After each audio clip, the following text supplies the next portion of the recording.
So I'd like to welcome everyone back to this 8-session program, Shamatha Practice, Mindfulness of Breathing. Now we're in session 3. We're continuing the mindfulness of breathing practice. And the main practice that we'll be looking at today is this full body breath practice, which we did last week, but in particular using the shavasana posture for meditation. So we'll be looking at that later in the session.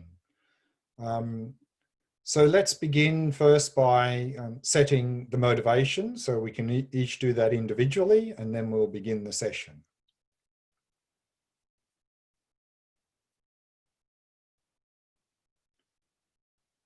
And those of you who are following the Mahayana Buddhist tradition, the highest motivation, of course, is the motivation of bodhicitta.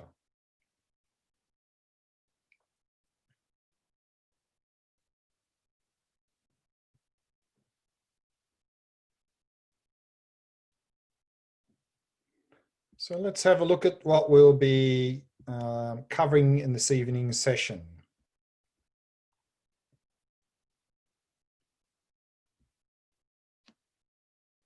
We'll begin as normal with a short review of some of the main points from the earlier sessions. We'll continue the meditation which we looked at in last week's sessions, that is the mindfulness of breathing, focusing on the full body. The topics that we'll be covering in this session this evening is first, what tools do we use in this shamatha practice? And then what faults can arise in this practice and how do we overcome those? What are the antidotes to those faults? And then we'll be looking at the actual practice for this evening. Again, the mindfulness of breathing practice, using the shavasana posture. And then after the meditation, just a few tips for that particular practice, or that posture rather. And then we'll finish as normal with some time for Q&A. So this is the second of the 2 sessions we'll be doing with the full body variation of the mindfulness of breathing practice. Then we'll have 2 sessions on the abdomen, 2 sessions of the nostrils, and then the last session is the integrating into daily life, how to integrate this practice into daily life. And I've added, as you can see here, I've added to the recommended reading, in addition to the Attention Revolution from Alan Wallace, the Lamrim Chenmo, or in other words, the Great Treatise on the Stages of the Path to Enlightenment by Lama Tsongkhapa. Particularly here, relevant to shamatha is volume 3, the first part of that book. So I'll be referring to sections within that in the coming session. So if you want a little bit more of a technical explanation of a lot of these things we're covering, then there's a lot of very good information in that book from Tsongkhapa. And in this 8 weeks, or 8 sessions rather, over 4 weeks, we'll be looking at the prerequisites for shamatha training in session 7. We already looked at the preparation in the first session. And then in the last session, we looked at the qualities to cultivate in this practice, what objects to use in this practice. And in this session, again, we'll be looking at the tools and faults, and then again, integrating into daily life in session 8. And we'll be using those charts, those handouts as a basis for our discussion of the stages of progress in the shamatha training. And we'll be looking at that in some detail in session 4 and session 5. So firstly, in terms of that preparation, we talked about preparing body, speech, and mind. Preparing body is to set up a good posture, to have a relaxed body, to have a straight back, or in other words, a vigilant posture, and then to allow the body to remain as still as possible. And then preparing speech is really a lot about the breathing, because the breathing and the mental chit-chat are very closely related. So if we can simply allow the breathing to settle into its natural rhythm, that's going to have a positive effect on starting to settle the mind as well. But then to really prepare the mind is to allow the mind to come to rest in the present moment, very relaxed, and to rest in that stillness of the present moment. So here we're not talking about making the mind still, forcing the mind to stop its activity. We're really to rest in that stillness is really like putting the car in neutral. That the car in neutral, it's not going anywhere. So we're putting the mind in neutral, meaning we're simply resting in that stillness. There can still be a lot of things going on there, but we're not paying attention to any of it. And we're just staying there in the present moment, of course, with clarity. And from that basis, then we can move into the actual practice. We saw here in the shamatha practice 3 qualities to cultivate. Generally in the meditation texts, they only really talk about stability and clarity. There's not really much mention about relaxation. Again, I think because centuries ago when those texts were written, people tended to be quite relaxed, didn't really need to mention that. But in our modern society, we tend not to be very relaxed, probably have a lot of agitation and tension, chaotic mind. We bring that into meditation practice. And then because our minds are so chaotic, we clamp down when we focus on something, and then we have all sorts of problems in meditation. So here we saw that these are 3 qualities of relaxation, stability, clarity that we're cultivating in this practice. We are to emphasize them in this order. And we saw the tree analogy there to highlight that first we need to really sink deep roots of relaxation to be able to support a strong trunk of stability. The stronger the trunk of stability, the higher the branches and leaves of clarity can grow. And I really can't overemphasize this importance of relaxation based on my own experience and talking to many, many people, that if we don't have a relaxed body and mind, there is no way we're going to be able to develop any sort of sustainable stability and clarity, that it really is the basis for that. And to really highlight the importance of relaxation, I'd like to read a little bit from Attention Revolution on page 14, where Alan Wallace says the following. He says, thus our practice of mindfulness of breathing consists of prolonging our awareness of our breath. While this requires an alert mind, such concentration should not be tense, but rather balanced. When we discover that we've become distracted from the meditation object, it may feel natural to clamp down more forcefully, tightly concentrating the mind. You can see this in the facial expressions of people who try to concentrate in this way. Their lips become pursed, their eyebrows draw together, and their foreheads become furled with wrinkles.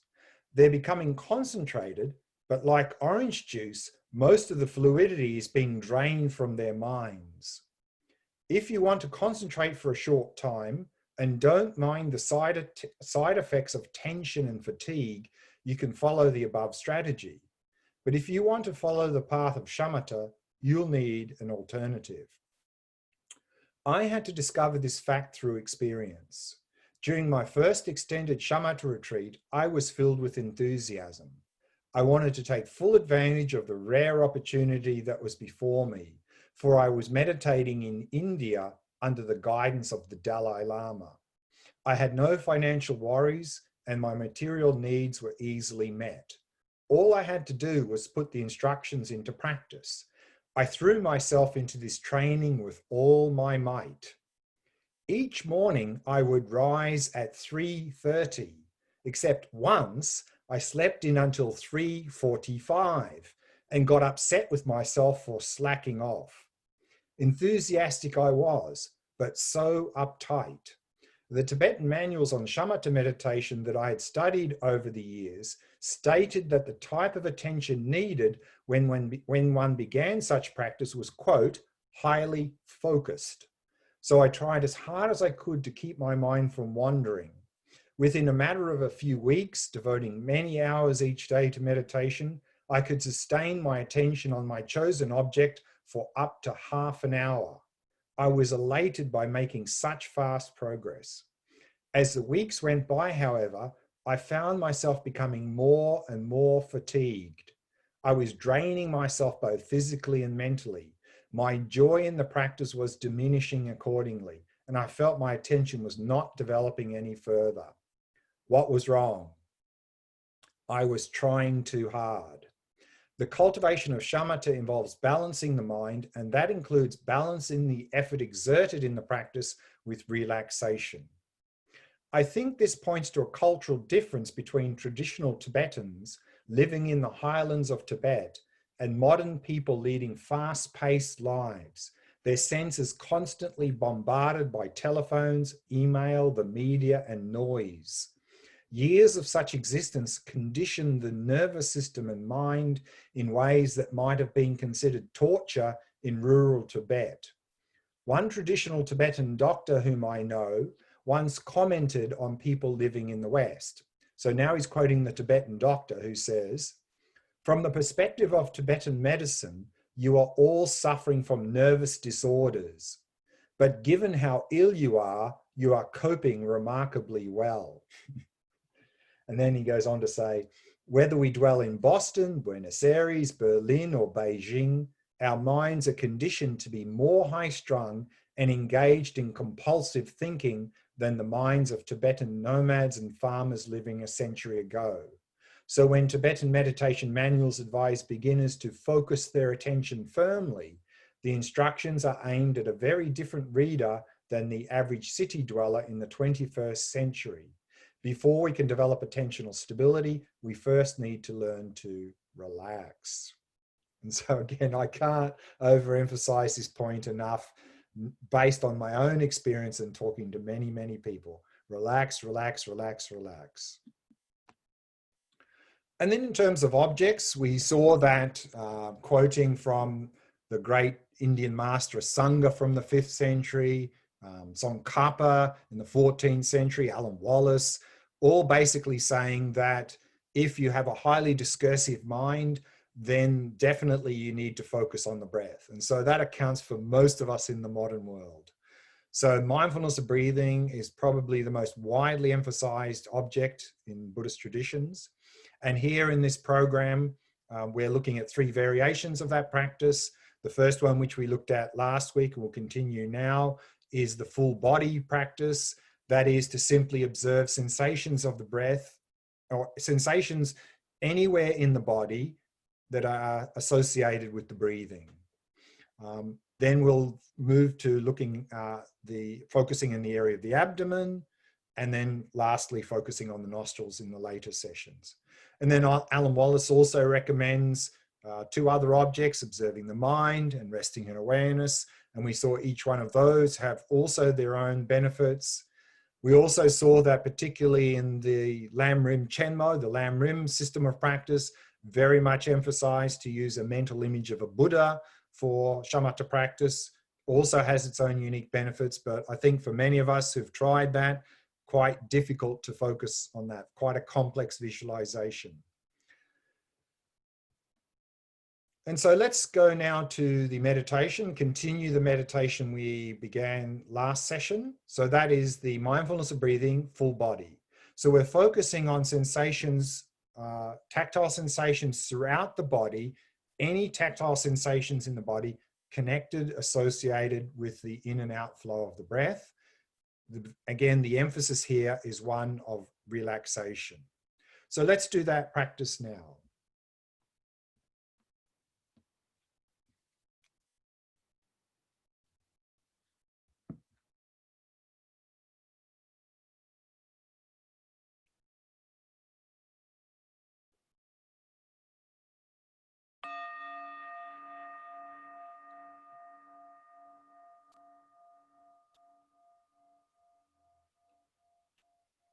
We begin as always by preparing the body, setting it into a state of relaxation, stillness, and vigilance.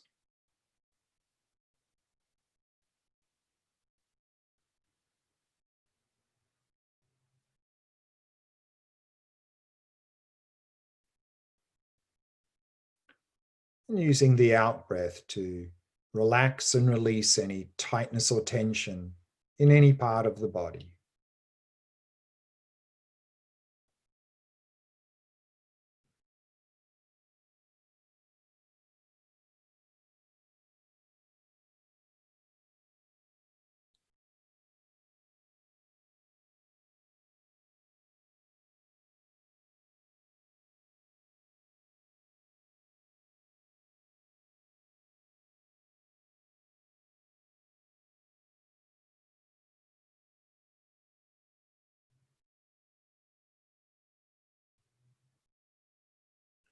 bringing your awareness to the area of your face and softening and relaxing all the muscles in the face.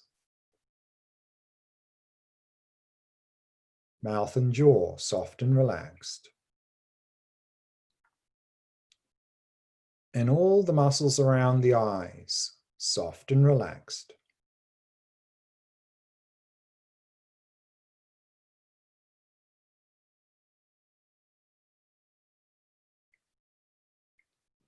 In this way, allowing the entire body to become completely relaxed, completely at ease.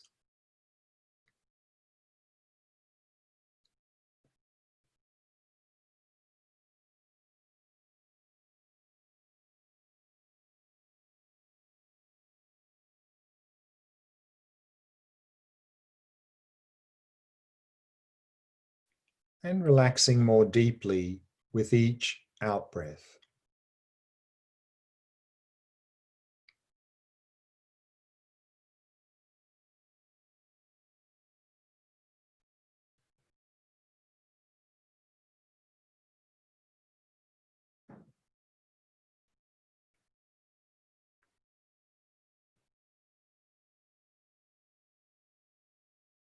And allowing the breathing to settle into its natural rhythm.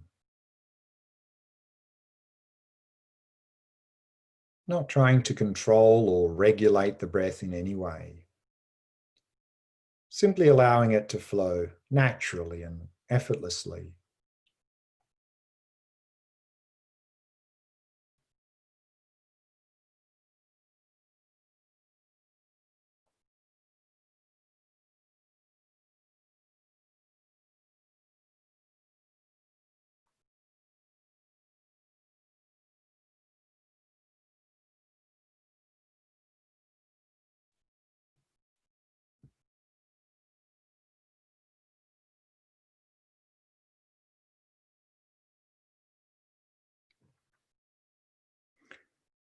And preparing the mind, setting it into a state of ease and relaxation.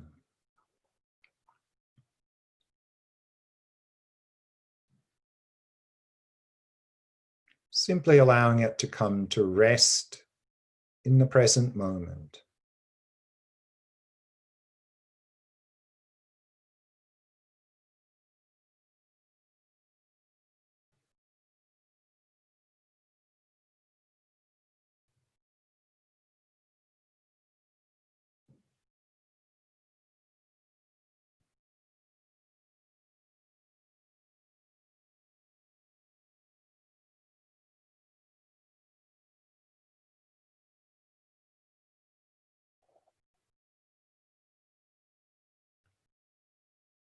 Releasing any thoughts that may arise.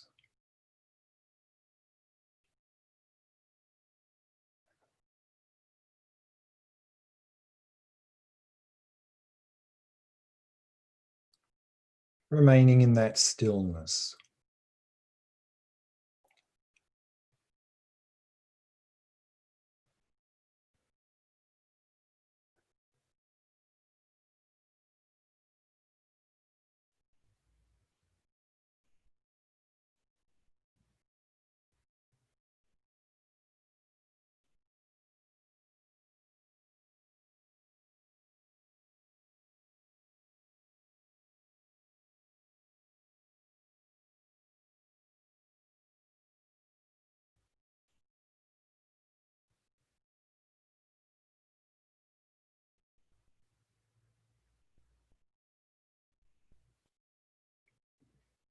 And then from that stillness, start to become aware of the tactile sensations throughout the body.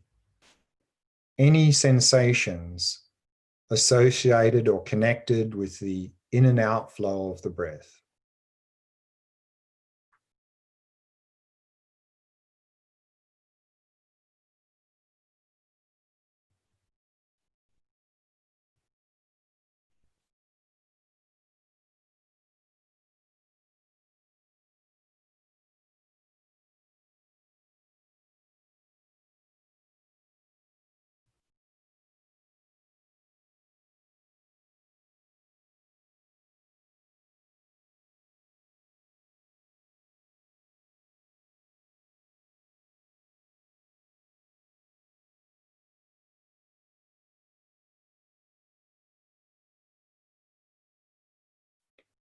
and maintaining an ongoing flow of mindfulness of the sensations of the breath throughout the entire cycle of each in and out breath.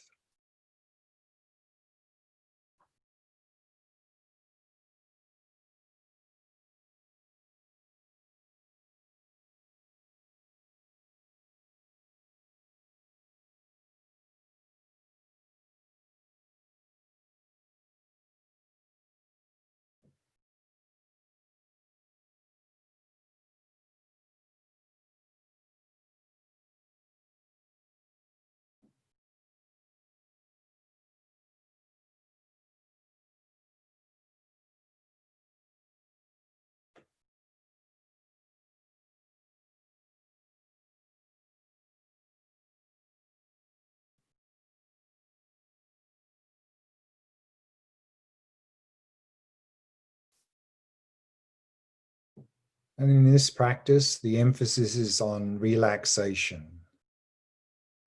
So using the out breath as an opportunity to relax and release any tightness or tension, and to release any thoughts that may have arisen.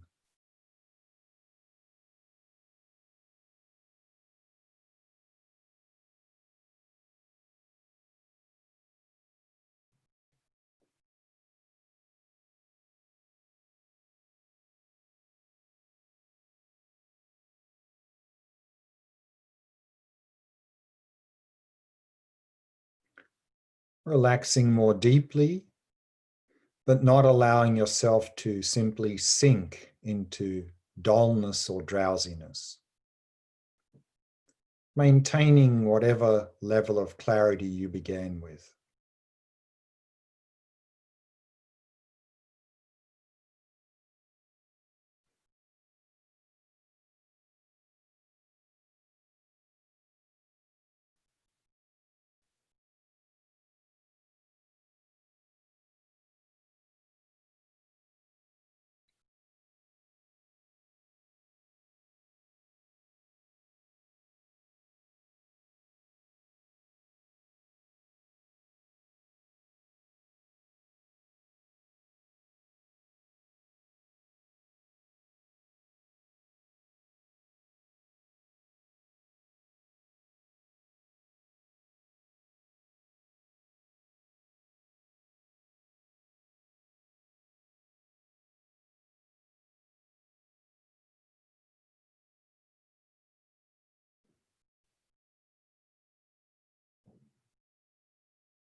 And if you find yourself sinking into dullness or drowsiness, then use the in breath as an opportunity to arouse and refresh your focus, to sharpen your focus on the breath.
And bringing the meditation to a close.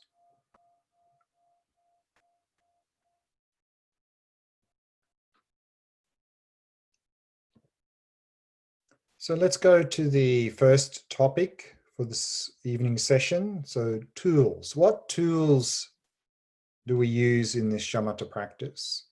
And here we have a very common analogy used, and we see this in the quote here from Bhavaviveka, which he's a great, I think, 6th century Indian Buddhist master. And he says, the out of control elephant of the mind is to be bound to the firm post of the observed object using the rope of mindfulness and gradually brought under control by the hook of introspection. So we have this analogy, and we see this actually in your chart. So this little color diagram here is the bottom part of the 9 stages to shamatha, which we're going to look at. And so the elephant is often symbolizing the mind and sort of the wild elephant of the mind, out of control. And we are to tie our mind to the object. In this case here, we're using the breath with the rope of mindfulness. So mindfulness is to be able to hold the object. And then we need to bring it under control by the hook of introspection, meaning we need some quality control to notice if our mind is becoming dull or distracted, and then to bring the mind back. So bringing it under control. So introspection is the second tool, is the quality control. And here we have, I'll just like to quote a little bit from this Lamrim Chenmo, this, of course, this great treatise of the stages of path enlightenment by Tsongkhapa, the sort of primary text that's used in presenting the Lamrim system of practice, the main system of practice in the Golok school of Tibetan Buddhism. And here in volume 3, which includes the Shamatha and Vipassana section, on page 48, Tsongkhapa says the following. He says, here, concentration refers to your attention remaining one-pointedly on an object of meditation. In addition, it must stay with the object continuously. And he says 2 things are needed for this. 1, a technique in which your attention is not distracted from whatever it has as its original object of meditation. And 2, an accurate awareness of whether you are distracted or whether you are becoming distracted. And he says the former is mindfulness, the latter is vigilance. So here in this translation, it's been translated as vigilance rather than introspection. I personally think that's not the best translation, and we'll see why. Vigilance is, I think introspection is a better translation when we have a look at that in a little bit more detail. So here then we have a quote from, again, a Sangha, the 5th century Indian master. A lot of this shamatha is coming from a Sangha. From his text they're using as a basis for this. He says, mindfulness and introspection are taught. For the first prevents the attention from straying from the meditative object, while the second recognizes that the attention is straying. And then another quote from Panchen Losam Chigi Gyaltsen, a great 16th, 17th century master within the Golok school of Buddhism. And here in his Mahamudra text, he says the following in the Shamatha section. He says, mindfulness is principle, and if this is present, then introspection, which is said to be the result of mindfulness, comes naturally. So of the 2 tools, mindfulness is primary, and simply by cultivating and improving mindfulness, then our ability to introspect, our quality control naturally improves. So let's have a look at each of those 2 in more detail. First, mindfulness. Now, mindfulness here is a translation of the original Sanskrit term smrti, or the Pali term sati. And so we have 2 quotes here from both the Mahayana and the Theravada traditions on mindfulness. And the first is from again, a Sangha. He comes within the Mahayana Buddhist traditions. He says, what is mindfulness? He says, the non-forgetfulness of the mind with respect to a familiar object, having the function of non-distraction. And then another quote from Buddhaghosa, one of the main commentators in the Theravada Buddhist traditions, an Indian commentator from also contemporary of Asanga, about the 5th century. And he says, mindfulness has the characteristic of remembering. Its function is not to forget. It is manifested as guarding. So we see both in the Theravada and Mahayana Buddhist traditions a very similar description of mindfulness.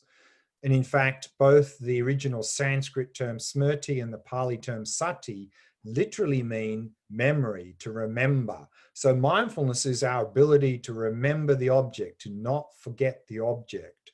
So then we have a very simple definition of mindfulness. Here we see below, the faculty of sustaining voluntary attention continuously upon a familiar object without forgetfulness or distraction. So that's a sort of typically how mindfulness is defined within all schools of Buddhism. What we need to be aware of is that in a lot of modern day mindfulness traditions, they've redefined what the word mindfulness means. And so what we find in a lot of modern day traditions, and a lot of this, I think, is coming out from, particularly from John Kabat-Zinn from his mindfulness-based stress reduction. A lot of them tend to define mindfulness in the following way: as a non-judgmental awareness of whatever is arising in the present moment. Of course, this is a wonderful thing to do, but this is not really how the word mindfulness was originally defined in the Buddhist context. So therefore, we need to be aware of this difference, and that mindfulness has been redefined to mean something slightly different in modern day traditions. Otherwise, we might get a little bit confused. So again, mindfulness in Buddhism is really to remember the object, our faculty of holding the object, focusing on the object without forgetting it, without becoming distracted. So a little bit more about mindfulness. So again, quoting from Asanga, he says, what is mindfulness? There are 3 things here: the non-forgetfulness of the mind with respect to a familiar object and having the function of non-distraction. So we can talk about 3 features of mindfulness here. The first is the object, which of course is a familiar object, because if it's an unfamiliar object, it's going to be very difficult to focus on it.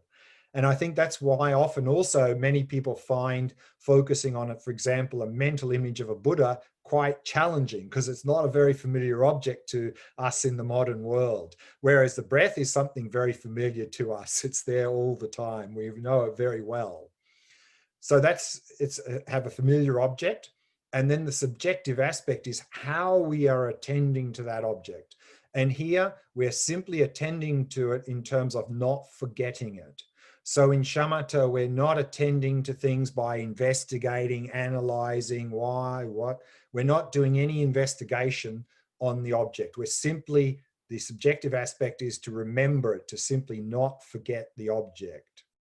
And the function, of course, of mindfulness is to keep the mind from wandering from the object. So the analogy is that the rope of mindfulness, we're tying our mind with a rope of mindfulness to the object, so to not wander from the object. And so here, similar, we see again in the Lamrim Chema from Tsongkhapa, he says, it is said that you achieve concentration on the basis of mindfulness, and that mindfulness is like a rope that actually fastens your attention to the object of meditation continuously. So mindfulness is the main technique to sustain in achieving concentration. So again, like Panchen Losang Chigi Gyaltsen, the main tool we use is mindfulness, holding the object. And by doing that, naturally, introspection, our ability to monitor that, will naturally improve. So let's have a look at introspection in a little bit more detail. So introspection is translation of the Sanskrit term samprajanya. And again, sometimes this word is translated as alertness, or as we saw in the Lamrim Chenno translation, vigilance. But I think both alertness and vigilance are not so, they're too broad in meaning. That yes, we need to be alert and vigilant, but introspection is always inwardly focused. hence introspection, specting intro, looking internally within ourselves. Whereas we can be alert or vigilant to all sorts of external things. So here they're a little bit too broad, where introspection is really specting intro. So we'll see this in how it's defined, both again in the Mahayana and the Theravada Buddhist tradition. So here for Mahayana traditions, we're quoting Shantideva, great 8th century master, from his, I think from his Bodhisattva Charyavatara text. He says, in brief, this alone is the definition of introspection, the repeated examination of the state of one's body and mind. And Buddhaghosa, again, from Theravada, he says, introspection has the characteristic of non-confusion. Its function is to investigate. It is manifested as scrutiny. So both of those, again, to scrutinize, to examine the state of one's body and mind. And so here we have a definition of introspection. It's simply a mental faculty having the function of monitoring the state of one's body and mind.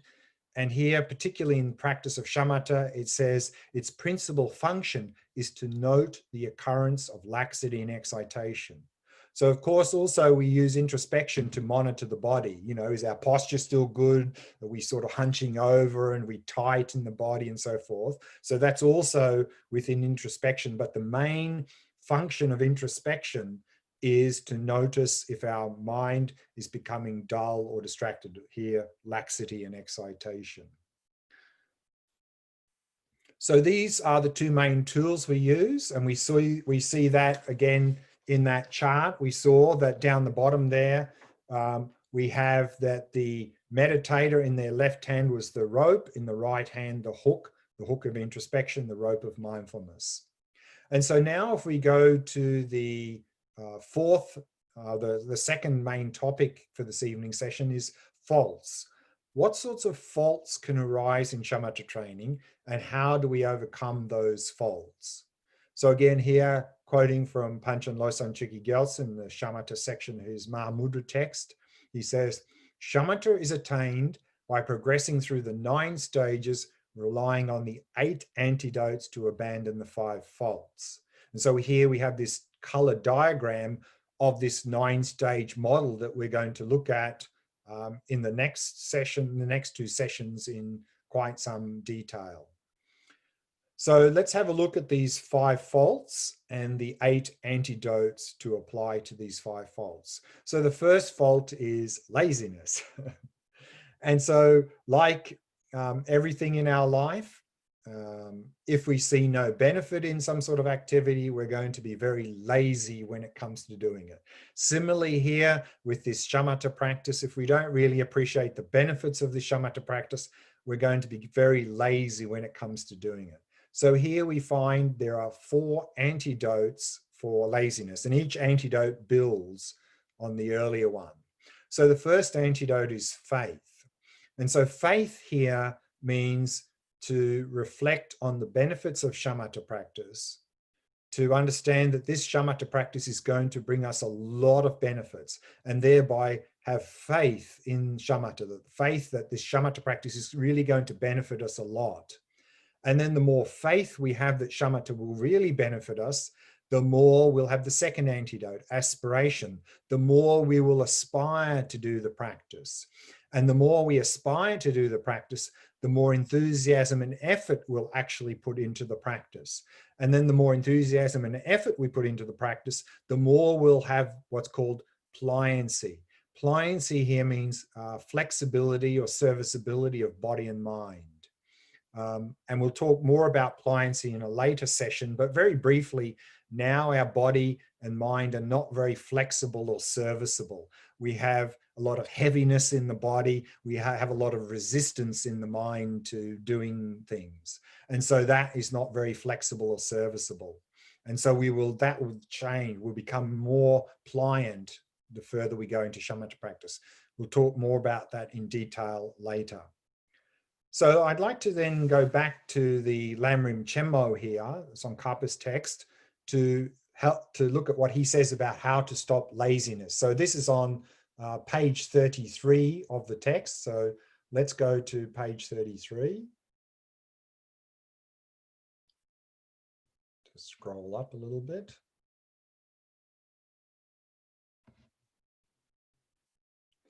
Okay. And he says the following: if you cannot stop the laziness of being disinclined to cultivate concentration and of enjoying things that are not conducive to it, from the outset, you will not gain entry into concentration.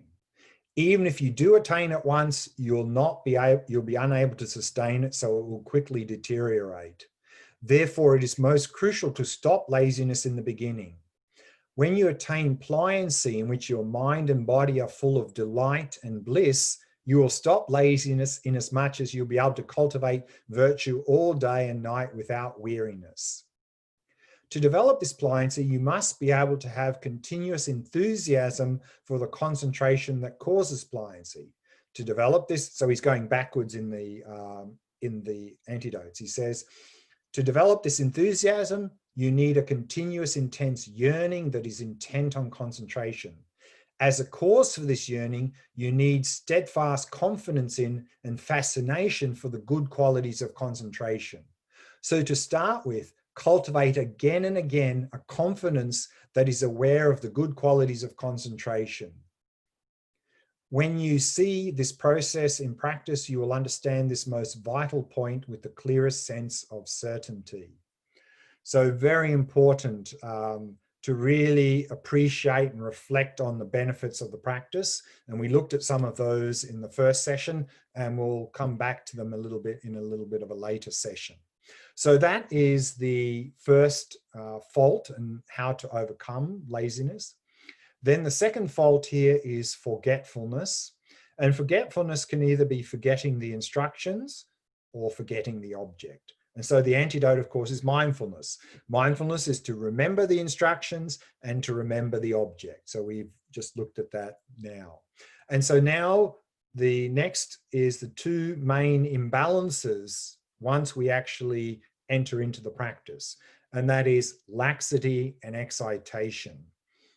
And the antidote for this is introspection.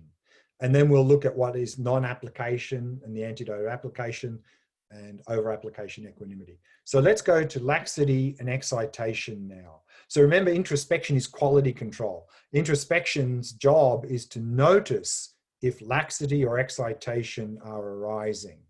So first, excitation. Let's have a look at what that is. In Tibetan, it's Gerpa. And so again, a quoting here from Sangha, he says, what is excitation? It is an unquiet state of mind considered a derivative of attachment, which pursues pleasant objects and acts as an impediment to shamatha. And so here, the imbalance we see listed not as distraction, but as excitation. The reason being is that excitation is the most common form of distraction. Our mind gets a little bit agitated because we're being pulled away by something very pleasant. And we see that in the three features of excitation. So again, the object of excitation is some attractive and pleasant object. The subjective aspect is that our mind gets quite agitated and starts to scatter outward away from the object. And the function of excitation is that it impedes stabilization of your mind on subject. So again, that's the opposite of stability of attention. So it impedes being able to hold the object. We start to get scattered and distracted from the object. And here we see the fact that excitation is really about being pulled away by something pleasant. We see that in your shamatha diagram here. So I've zoomed in a little bit on the middle part here, and it says that we get distracted. Our most common form of distraction is we get pulled away by the so-called sense pleasures. And so, of course, we have 5 types of sense objects. So we see in this diagram here down the bottom left there, we see some fruit. So that is taste. Beside that, we have a silk cloth. So that is tactile or touch. Above that, we have 2 round objects here, which are symbols. So that is sound. And then to the left of that, we have a conch shell with some perfume in it. So that is smell. And then diagonally above that here, we have a round object, a mirror. So that's visual. So those are the 5 sense objects, which are the most common form of distraction. So hence here, the imbalance is usually listed as excitement or excitation rather than simply distraction. And then in terms of the other imbalance, laxity or chingwa in Tibetan. This is sort of like the technical word for dullness. So let's see how laxity is defined. It says here, laxity means, and this is coming from the Lamrim Chenmo here, laxity means that your mind's way of apprehending the object of meditation is slack, and it does not apprehend the object with much vividness or firmness. So laxity is the fault that's stopping clarity of attention. So distraction or excitation is what's interfering with stability of attention, whereas laxity is what's interfering with clarity of attention. With both laxity and excitation, we have 3 levels. And we see this in one of your other handouts that we're going to look at, this chart here. If you have it handy, the 3 levels are listed down the bottom, but we have them mentioned here on the slide. So we can divide both excitation and laxity into 3 levels. The first, the coarse level of excitation, is, it says, the attention completely disengages from the meditation object. So very coarse level of excitation is when we're completely distracted from the object. Medium excitation is where, here it says, involuntary thoughts occupy the center of attention while the meditative object is displaced to the periphery. You probably have noticed this already. Maybe you're focusing on the breath and thinking about, what you're going to do after the session. So much so that you're mainly thinking about what you're going to do after the session, but you're still focusing a little bit on the breath. That's medium excitation. You don't completely lose the object, but you're mainly sort of caught up in something else. Whereas subtle excitation is the reverse. You're mainly focused on the object, and a little bit in the background of your mind, there's a lot of other things going on as well. So that's subtle excitation. Similarly, we can talk about 3 levels of laxity. Coarse laxity is very heavy sinking. It says the attention mostly disengages from the object due to insufficient vividness. So of course, the most heavy level of laxity is you fall asleep in meditation. But a less heavy level is you'll get so dull, nothing's registering. You're not quite asleep, but nothing's registering. But coarse laxity can be still that you're still a little bit there, but you're mostly disengaged. Medium laxity is where the object appears, but there's not much vividness or clarity. It's there, you're focused on it, but it's not so clear. Whereas subtle laxity is that the object is there, it's very clear and vivid, but your attention is slightly slack. So what we see with each one of these imbalances, we go from coarse to subtle. And what we'll see in the coming sessions when we go through these 9 stages, that in the beginning stages, of course, we tend to have very coarse excitation, very coarse laxity, and we're dealing with those. But as we move along these 9 stages, we're refining, and dealing with more and more subtle levels of laxity and excitation. And we'll look at that in the process in the shamatha diagram a little bit later. And then if we continue, it says, again, quoting Tsongkhapa Lamrim Chenmo, he says, it is not enough just to have an understanding of laxity and excitation. You have to be able to develop introspection that accurately detects whether laxity or excitation is present during meditation.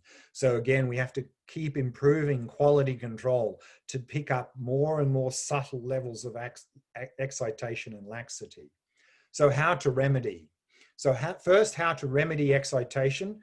Again, we have a quote here from Shantideva. He says, if excitation occurs, calm it by bringing impermanence to mind. So this is if you've got quite strong excitation, you're being pulled away by a lot of particularly pleasurable things, then it's helpful to calm the mind by bringing impermanence to the mind, by understanding that all these things where you're distracted are temporary, fleeting. They're not really going to bring us anything to lose interest in them.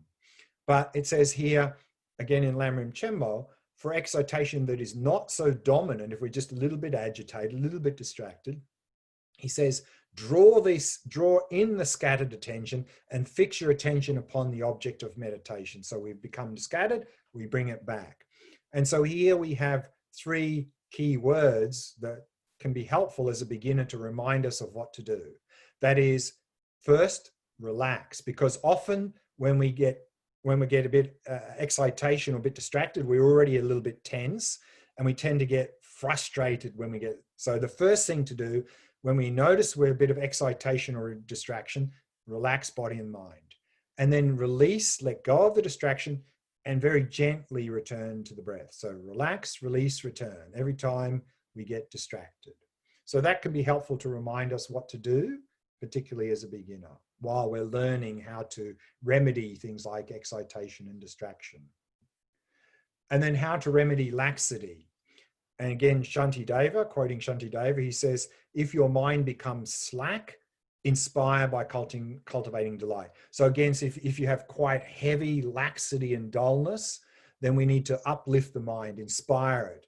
And here, how to do that, we see again in Lamrim Chenmo. He says, here is the most important remedy for stopping laxity.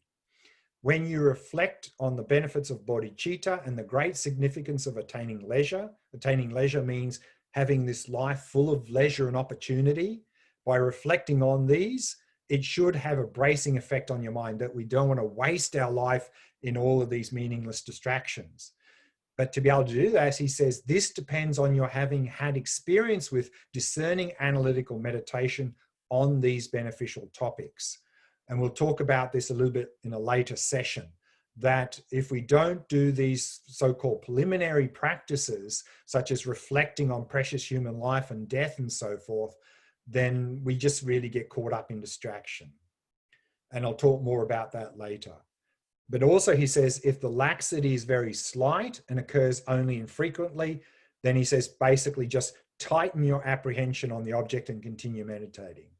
So here again, 3 key terms that can help us remind us what to do as we're learning the practice is, if we're getting dull, lethargic, getting dull or drowsy, and we find that we've lost interest in the practice, then refresh our interest in the practice. Again, maybe cultivating some of the, looking at some of the benefits of the practice and so forth. Then restore our attention on the object, and then retain an ongoing flow of mindfulness. So just, again, sharpen the focus on the object if we're sinking a little bit. So that's how to remedy laxity. And then the fault of non-application. Non-application means that we have noticed that we've become dull or distracted, but we don't do anything about it. So that's a problem. So again, here from Lamrim Chenmo, he says, you develop very powerful mindfulness and introspection through proper use of the methods for maintaining mindfulness and introspection. Introspection is then able to notice even very subtle laxity and excitation. So even if you notice it, but he says, however, if you make no effort to stop these two as soon as they arise, your complacency or failure to apply yourself constitutes an extremely serious problem for your concentration. For if you practice in this way, meaning if you don't correct the laxity or excitation, your mind will form bad habits, and then it will be extremely difficult to develop a concentration free of laxity and excitation. Therefore, to remedy a failure to apply yourself to the elimination of laxity and excitation, we need to cultivate the intention called application or effort. So soon as we notice some laxity or excitation, then application. We need to have the intention to correct that, to apply the antidotes. Again, what we saw previously is generally, if we're distracted, come back to the object. If we're dull, sharpen the focus on the object.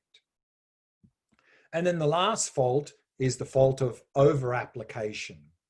So this only really comes very high in the practice.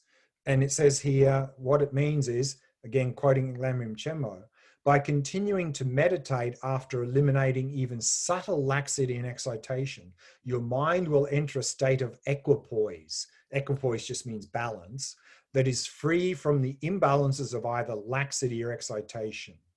At this point, it is a fault of concentration to apply or exert yourself.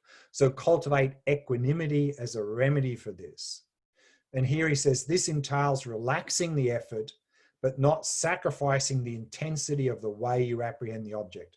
Meaning that when we get to the point where we've really eliminated even subtle laxity and excitation, we're completely focused on the object, then we need to relax the effort of exertion, of focusing on the object, of introspection and so forth, because that imbalances us. So we need to relax the effort, but not to sink, of course. And we'll talk more about this equanimity a little bit later in the later session. Just here for your information, equanimity is used in 3 different contexts. Often equanimity means simply the neutral feeling. You know, we can talk about pleasant, unpleasant, neutral feeling. So that's also sometimes called equanimity.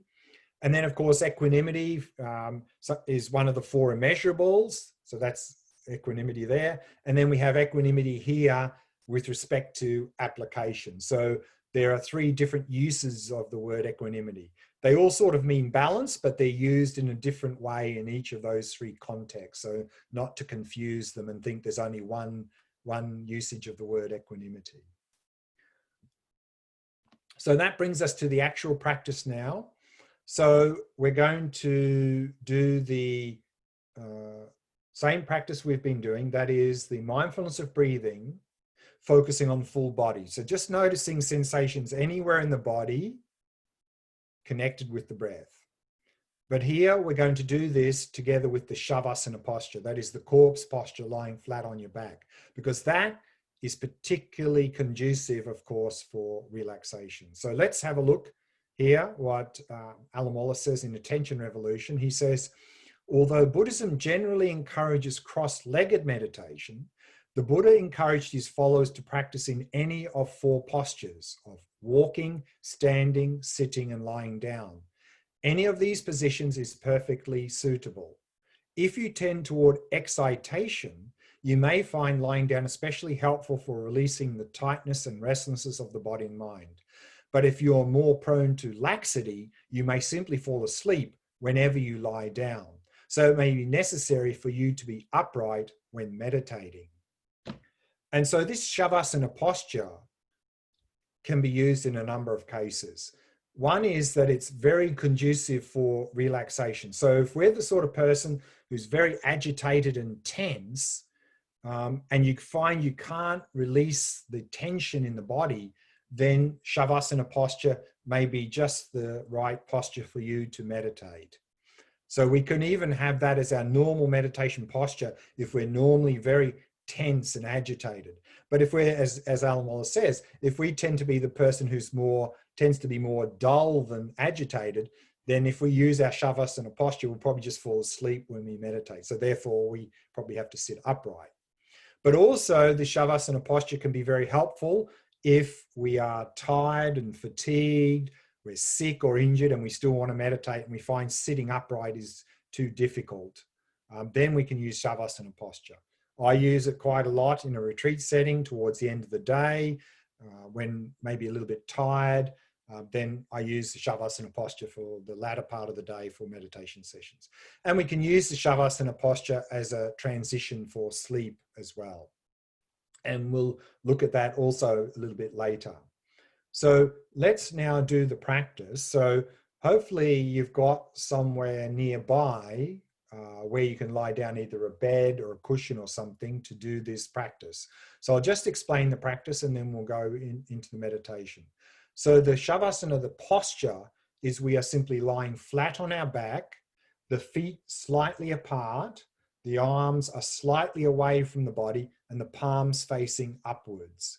And you can have a little cushion underneath your head and even under your knees, because sometimes people find if they're lying flat, their knees are hyperextending a little bit. So you can put something under your knees so your knees are a little bit bent if you find that more comfortable. Now, the object of this practice, again, is we are focusing, as the earlier practice, the tactile sensations anywhere in the body that are associated with the in and out flow of the breath. So the emphasis, again, is of relaxation. Now, for this, the eyes, particularly since we're using the shavasana posture, if you're the sort of person who tends to get more dull and drowsy, I would recommend to have them at least slightly open. If you get really agitated, you can still have them lightly closed. So therefore, if you're having them slightly open, then if you have any, you're lying in your bed, of course, if you have ceiling light, you might like to turn that off or dim it at least. Otherwise, it's a bit sharp, the lights on your eyes. Again, we're using bare attention, meaning we're not imagining the breath or visualizing the breath. We're focusing on the actual sensations. And as before, allowing the breath to flow naturally, not trying to control the breath in any way, and emphasizing relaxation. So again, the emphasis here is on relaxation. So particularly on the out breath, relaxing and releasing any tension in the body and releasing any thoughts that have arisen in the mind. But again, it's the balance. So even though we're emphasizing relaxation here, not losing the clarity that you began with. So again, if you find yourself drifting into dullness or drowsiness, then particularly use the in-breath to arouse and refresh and sharpen the focus. So that's the practice we're going to do now. So let's do that practice now. So I'll give you some minutes to set yourself up in the shavasana posture before I'll start the meditation.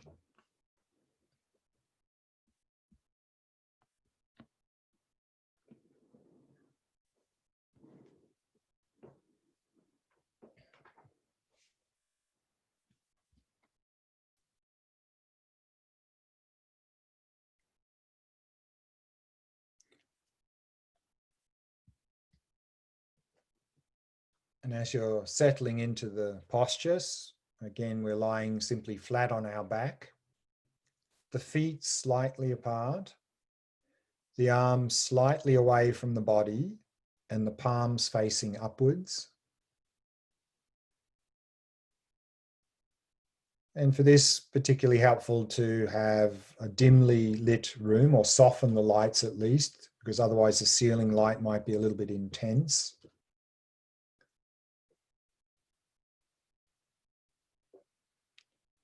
So let's begin the practice.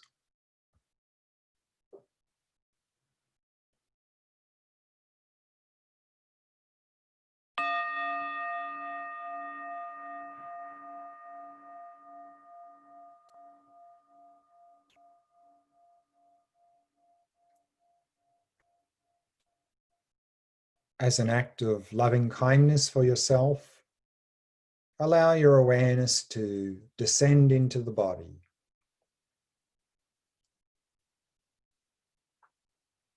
Right down to the ground.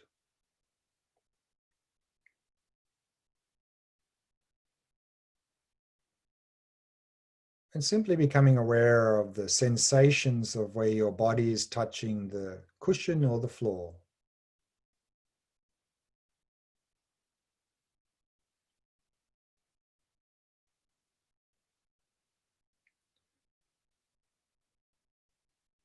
And then allow your awareness to rise up and fill the entire space of the body.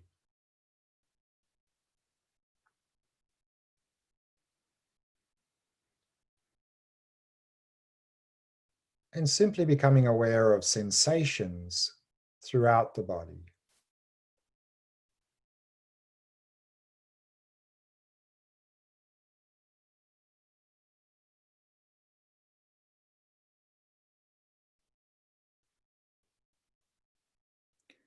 And if you notice any areas of tightness or tension in any part of the body, then use the out breath to relax and release that tightness or tension.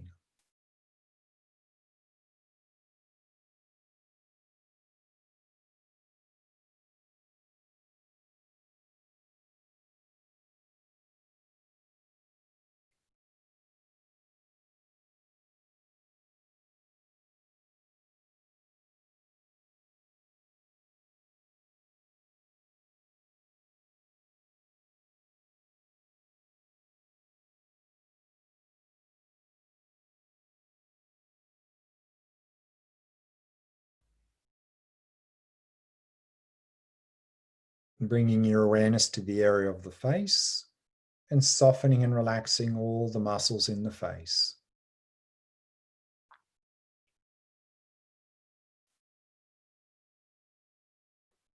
Mouth and jaw soft and relaxed. And all the muscles around the eyes soft and relaxed.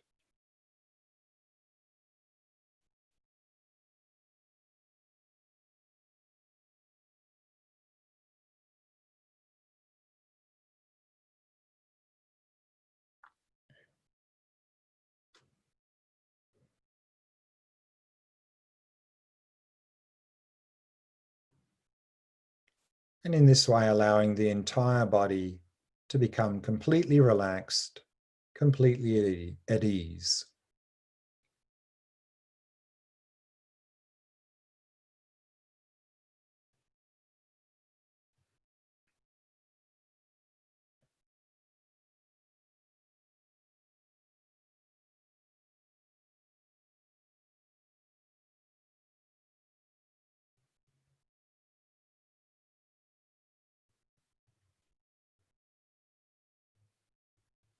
Allowing the breathing to flow naturally and effortlessly.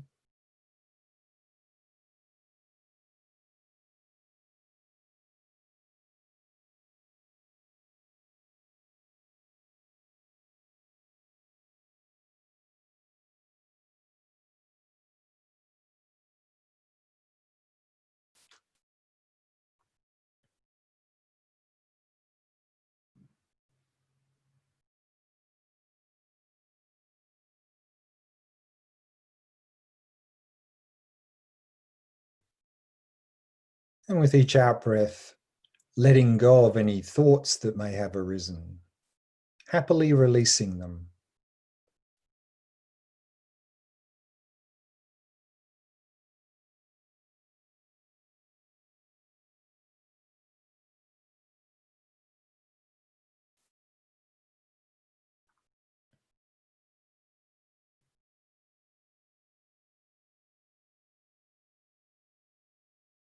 And allowing the mind to come to rest in the stillness of the present moment.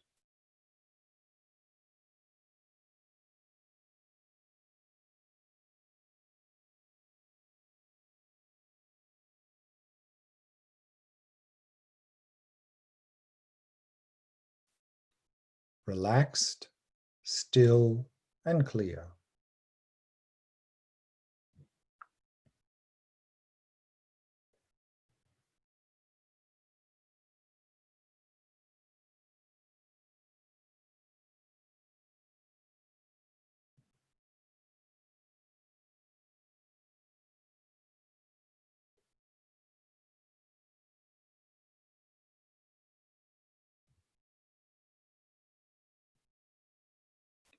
And from that stillness, start to become aware of the sensations throughout the body. Any sensations connected with or associated with the in and out flow of the breath.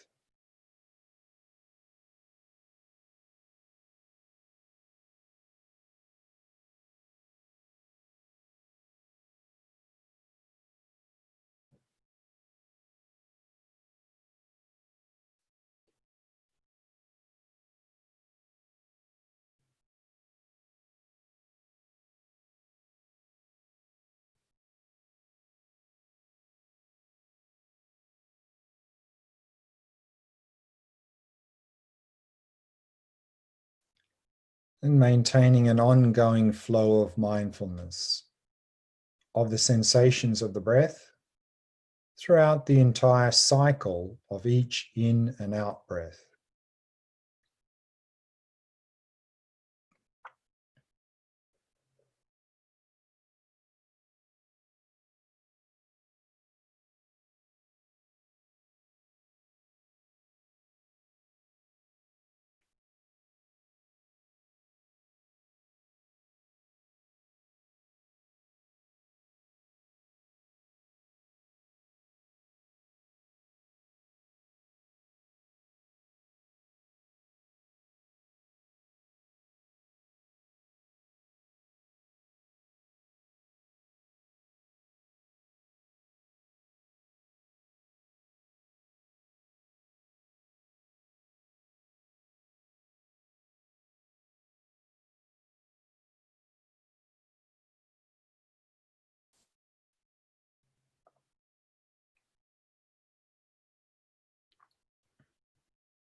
And if you notice any agitation, tension, or distraction, first thing to do is simply relax.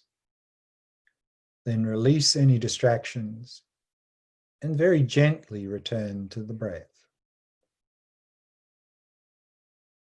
So relax, release, and return. Keep coming back to the breath again and again, patiently and happily.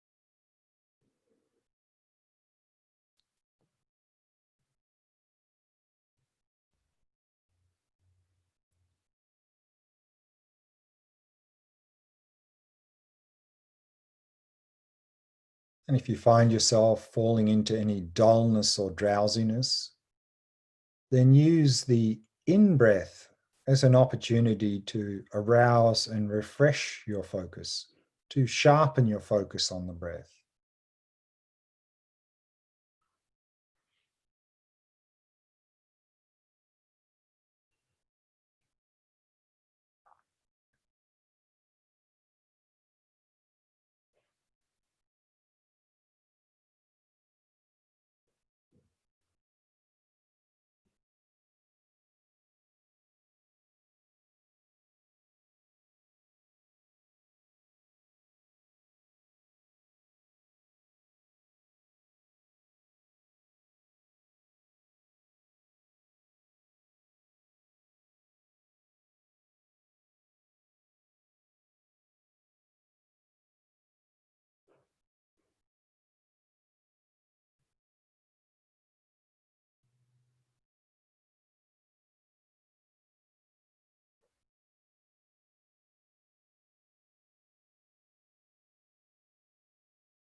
And we can bring the meditation to a close.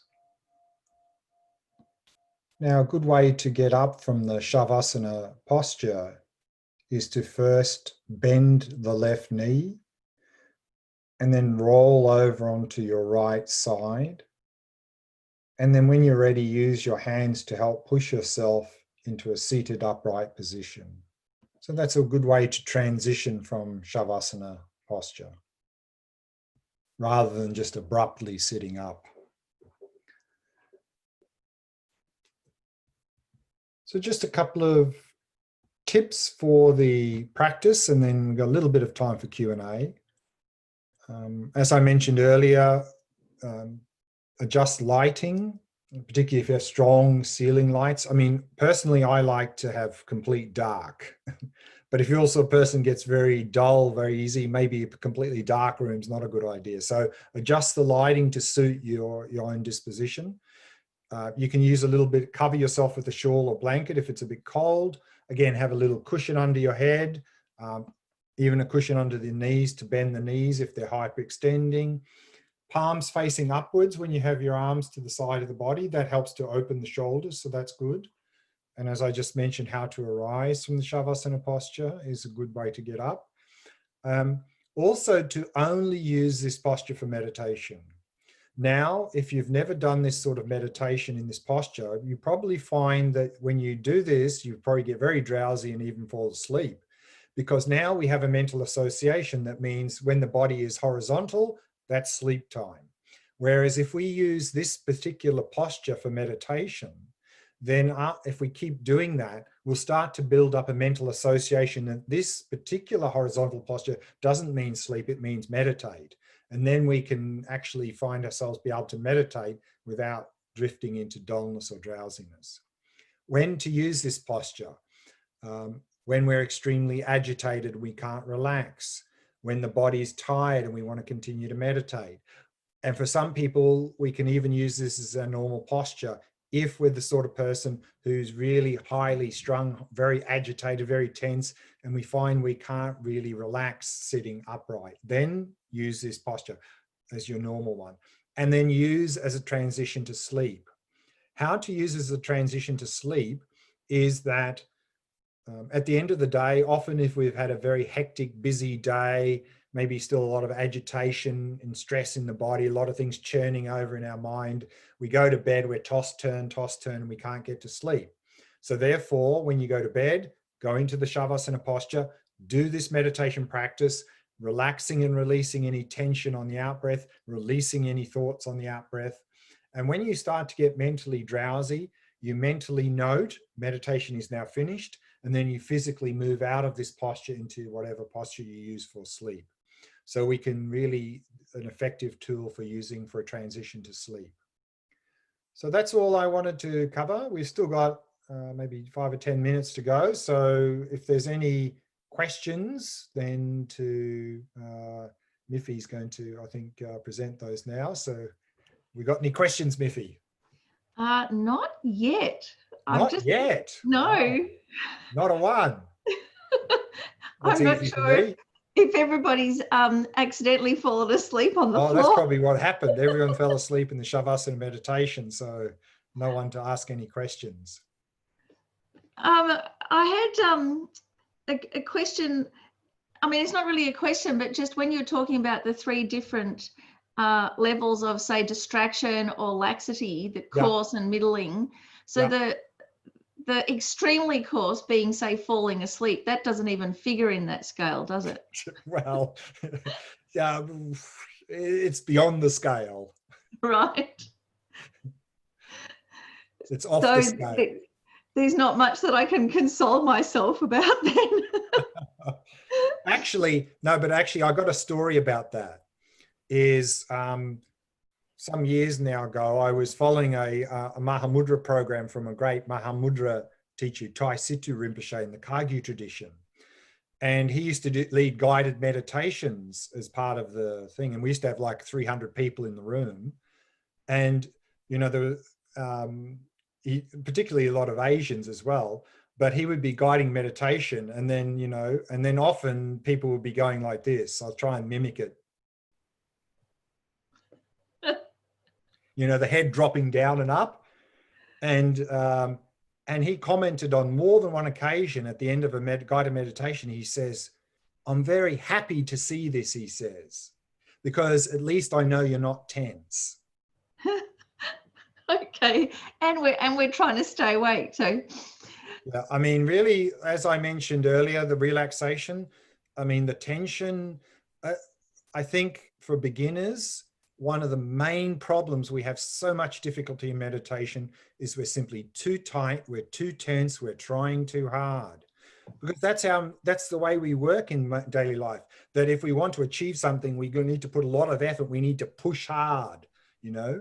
And so we try and do that in meditation, and then of course we get distracted, and we think the reason we got distracted is I didn't clamp down hard enough, and so we clamp down even harder on the object. We get completely agitated, we get completely exhausted, and people say, I get headaches when I meditate.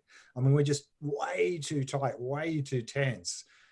So, I mean, that's not good for the body or the mind and daily life in general. So, I mean, we really need to reprogram ourselves in the modern world to that basis of relaxation, because now we tend to have two extremes in daily life. Either we're alert and tense, or we're relaxed and very drowsy. And we oscillate between those two. Yeah. What we're trying to do is combine those two here. We're trying to have that complete basis in relaxation and at the same time be alert. So that's something we're not used to. We don't know how to do that. So how to do that is we start with relaxation, to reprogram ourselves in the basis of relaxation. So again, initially, we're not trying to improve clarity or anything. We're just trying to establish the basis in relaxation. And then on that basis, then we can work on improving stability and clarity of attention. Again, I can't overemphasize enough. I know from my own experience and talking to so many people. So there are a couple of questions, Glenn. Yeah. So one from Andrew, that Alan Wallace in his book gets into topics like lucid dreaming and dream yoga, and those don't seem like Buddhist topics, or are they? Lucid dreaming itself, no, but dream yoga, absolutely. Because, and particularly dream yoga is very much well, it comes a lot in the higher levels of Buddhism, particularly in the area of Tantra and so forth, but it's really in conjunction with Vipassana practice. Particularly in the Mahayana, we talk about the Vipassana practice of emptiness, that nothing exists as it appears. There seems to be an independent world there, but if we come to realize emptiness, we realize that's not the case. And actually, to be able to develop lucid dreaming is really like, it's very similar actually to realizing emptiness in daily life, in that in a lucid dream, there seems to be an independent dream world, but we know because we're lucid, things do not exist as they appear. And so by being able to develop that lucid dreaming, then we can apply that to do this sort of Vipassana practice to help deepen our experience and so forth. And that can really feed into the Vipassana practice of emptiness. So lucid dreaming itself, no, but being able to do lucid dreaming can really help us as a vehicle within the Vipassana practice of emptiness. Okay, and then from Sue Wall, in the context of shamatha, what's the difference between mind and awareness? Oh, that's a big question. I'll try and give the short answer. Generally, the word mind or consciousness tend to be generic terms, a sort of overarching term, whereas awareness tends to be more specific in its usage. The problem is, though, awareness is a very popular translation used by different translators. So unfortunately, what we find, particularly in what I see in Tibetan Buddhism, it may be the same in other schools of Buddhism, but in Tibetan Buddhism, this word awareness is overused by different translators to translate different terms to have different meaning. For example, I've seen a couple of translators, what we translate here as introspection, they translate as awareness. And then awareness can, when it's used generically, can mean just mind or consciousness. And in some traditions, such as Mahamudra and Dzogchen within Tibetan Buddhism, the word awareness is used specifically to talk about the very subtle level of mind. That in the Geluk, we talk about this mind of clear light. In Kagyu, in the Mahamudra Dzogchen traditions, they use the word awareness to describe that. And sometimes awareness is used more as a verb in terms of being aware of things. So the word awareness is used to mean a lot of different things. So it can be very confusing. But if we speak very generally, then we can often say that mind, consciousness, awareness are the same thing. You know, when we say observe the, observing the mind, or observe our consciousness, or observe awareness, it means the same there. But again, just be aware that this word awareness is heavily used to mean many different things. So the bottom line is, when we see the word awareness used, we have to dig a little bit to see, how is this person using this word in this context? That's the short answer. Fantastic. Well, that's it for the, oh no, there's one more. From Andrew, just saying he gets a little deflated reading Alan's book, because he says that you're unlikely to get past the second stage in daily practice and you need to spend months in retreat. Is there any hope for us? Maybe I'll talk about that a bit later, but the short answer, of course, is that any effort we put in, even if we get to stage 2 or 3, already our attention skills are improving. Already we're less the slaves of our mind. We're starting to become more in control of our own mind. So already we're receiving benefits. So it's not like, if I don't get to shamatha, I won't have any benefit. That's not true. So therefore, whatever effort we can put into this practice, whatever benefit, however far we get, we'll get that benefit. And then, of course, what you'll find is that as you progress in this practice, you probably find that things will shift and change in your life, and suddenly you have more opportunity to do more and so forth. So, but anyway, some of this I'll talk about it in the coming sessions. When we go through those 9 stages, I'll touch on a few of these points. And so then Ian also asked about during the shavasana posture, he finds that he drifts off to other stories and pictures. It's like the brainwave frequencies are slowing down. Is there like a way to come back without being, really jarring? Yeah. Well, first off, I mean, if it's distraction, if it's dullness, then I would recommend, a bit more light and maybe have the eyes open a little bit. But it's the same as in meditation, is that when you drift off, you just, first thing is to relax, to release distraction, come back.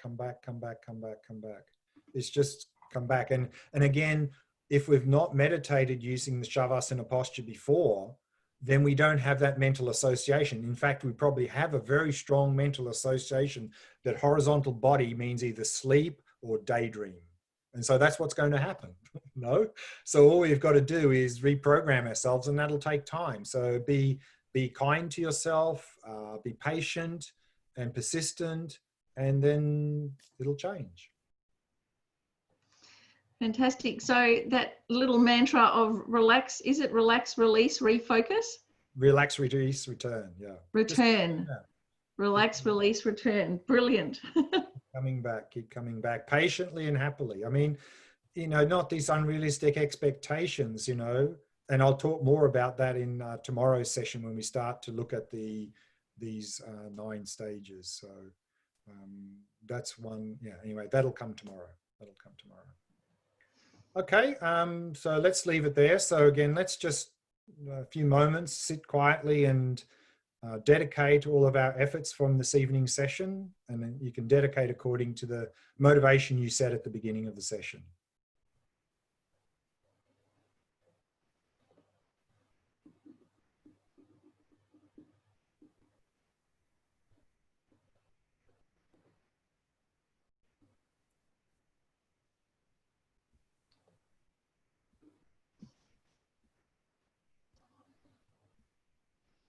And then Thursday's session is, we're going to move to the abdomen practice. So focusing on the area of the abdomen.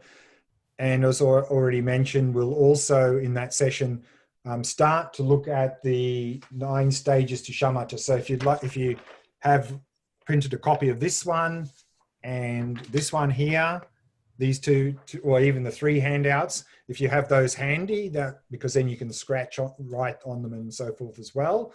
But I'll be putting them into the slides as well, but have those handy. And so that's for Thursday. So until Thursday, stay safe, stay well. See you Thursday evening.